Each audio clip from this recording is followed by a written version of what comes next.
आग किसी को भी लड़ने का मौका नहीं देती, इससे बचना सीखें।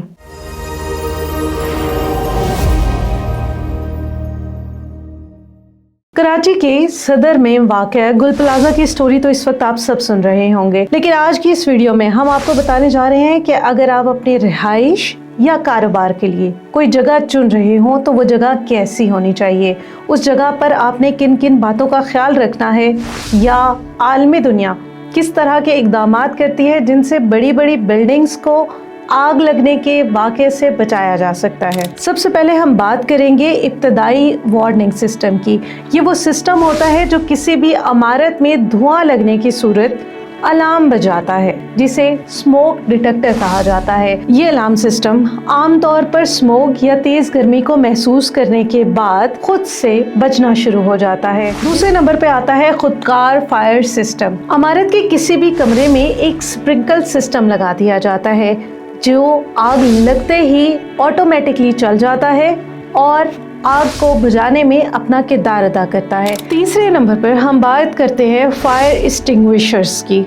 ये वो आलात होते हैं जिसमें हाइड्रोजन महफूज कर दी गई होती है। ये छोटे सिलेंडर आमतौर पर किसी भी महदूद जगह पर लगी हुई आग को बुझाने के काम आते हैं। आलमी तौर पर हर बड़ी मार्केट और बिल्डिंग्स में ऐसे एग्जिट्स मौजूद होते हैं जिनमें से लोग बिला किसी रुकावट के बाहर निकल सकें। लेकिन पाकिस्तान में ये बात बहुत आम है कि यहाँ पर किसी भी बिल्डिंग्स की जो एग्जिट है उनको महफूज नहीं बनाया जाता।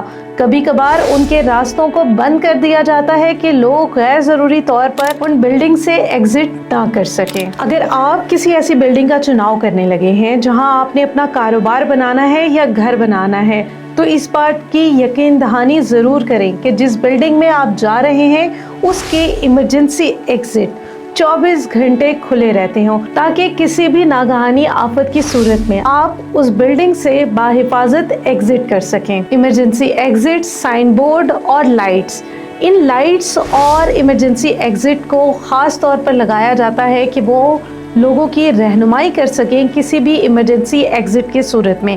ख़ास तौर पर आपने देखा होगा कि जब कभी आप जहाज़ का सफ़र करते हैं आपको इमरजेंसी एग्जिट्स बताए जाते हैं, ताकि अगर आपको जहाज़ से निकलना हो तो आप मामूल के मुताबिक अपने आप को बाहिफाजत तरीके से इन रास्तों के ज़रिए एग्जिट कर सकें। जिन इमारत में ये तमाम सहूलियात मौजूद हों उसके बावजूद आग लग जाए तो फिर ऐसी सूरत में क्या करना चाहिए। आलमी बेस्ट प्रैक्टिसेस ये कहती हैं कि ड्रिल्स यानी तरबियती मशकें कराई जाए। इसके अलावा इन तमाम तनसीबात का मुकम्मल तौर पर मुआयना किया जाए। इंतज़ामिया इस बात को यकीनी बनाए कि वो तमाम इमारतों की एग्ज़िट और एंट्री पॉइंट को क्लियर रखे ताकि कोई हादसा जन्म ही ना ले सके। और सबसे आखिर में वो बात जो पाकिस्तान में कभी नहीं हो पाती, कहा जाता है कि पाकिस्तान को कवानीन का कब्रिस्तान कहना चाहिए, और आग लगने के मामले में हमें बिल्कुल ऐसा ही दिखाई देता है कि पाकिस्तान में जब कभी भी किसी बिल्डिंग,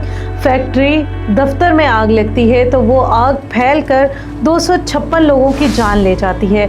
कभी 100 लोग मारे जाते हैं, कभी 17, 18, 20। लेकिन बात इन लोगों के मरने की नहीं, हमें उनकी ज़िंदगियों को महफूज बनाने के लिए ऐसे कवानीन मुरतब करने की ज़रूरत है, बल्कि ऐसे लोगों को भी तैनात करने की ज़रूरत है जो ये ज़िम्मेदारी मुकम्मल तौर पर सरअंजाम दे सकें। दुनिया भर में ये ज़िम्मेदारी आम तौर पर फायर सेफ्टी एहलकार, सरकारी इदारों और दीगर लोगों के पास होती है, लेकिन पाकिस्तान में ऐसा कौन कर रहा है हम नहीं जानते। आग कोई कुदरती आफत नहीं है, इसलिए बेहतर ये है कि अपनी ज़िंदगियों को महफूज बनाएं और वो इक़दामात करें जिससे आप अपने आसपास के माहौल और लोगों को बचा सकें।